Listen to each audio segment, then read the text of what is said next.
Welcome to the Explainer. We're going to talk about a muscle you're using right now.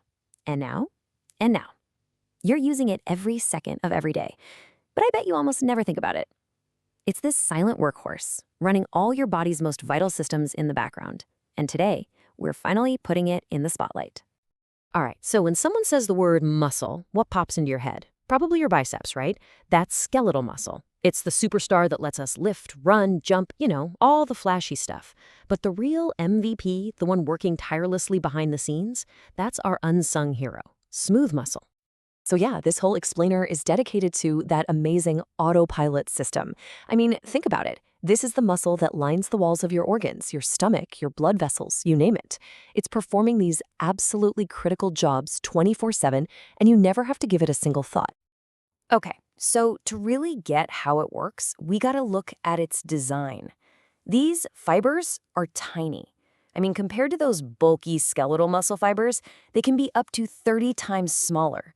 And that's because they're not built for, big explosive power. Nope. They're built for slow, sustained, and super efficient work.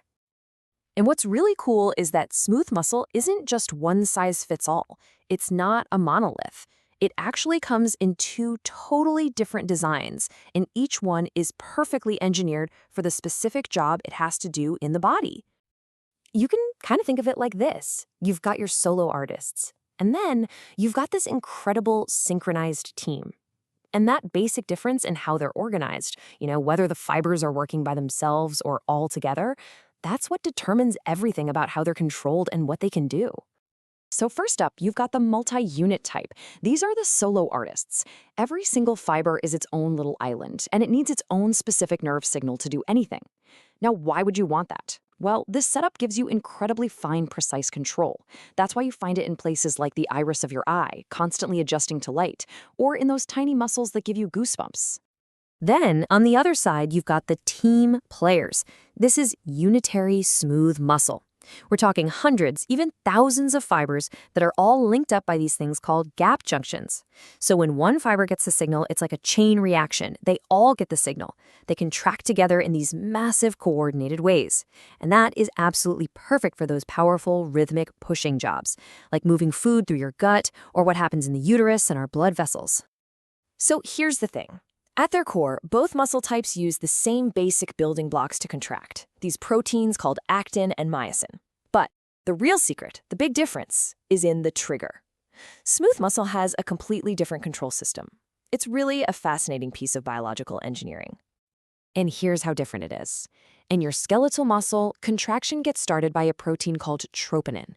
You can think of it like a lock, and calcium is the key that opens that lock. But get this, in smooth muscle, there's no troponin at all. It just uses a totally different system. So instead of troponin, smooth muscle has this other regulatory protein called calmodulin. This is the new gatekeeper. When calcium ions start to flood into the cell, calmodulin is the molecule that senses it, and it's the one that kicks off the whole chain reaction to get things contracting.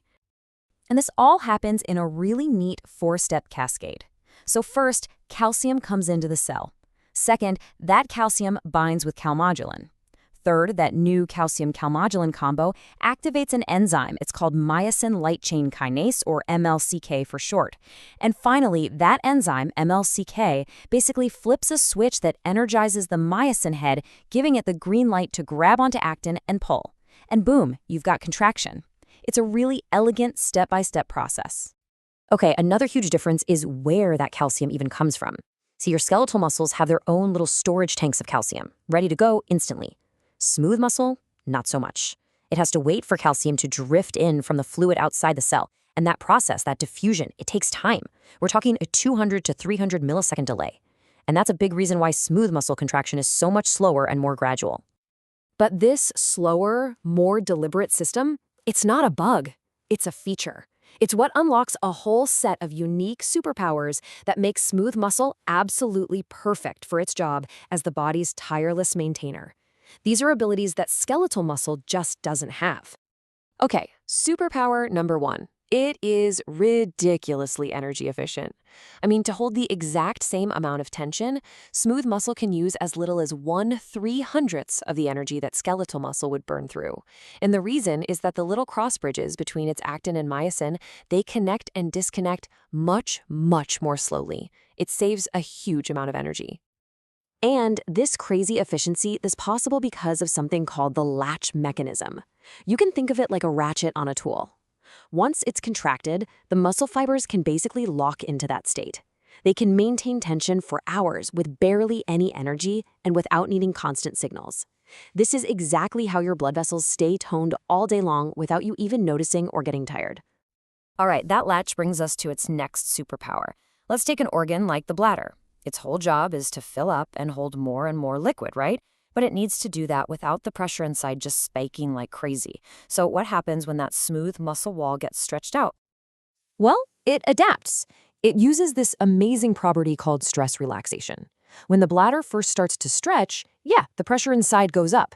But then almost immediately, the smooth muscle just kind of reorganizes itself, and the pressure drops right back down to nearly where it started. It's incredible. It allows the organ to hold way more volume, all while keeping the pressure inside pretty stable.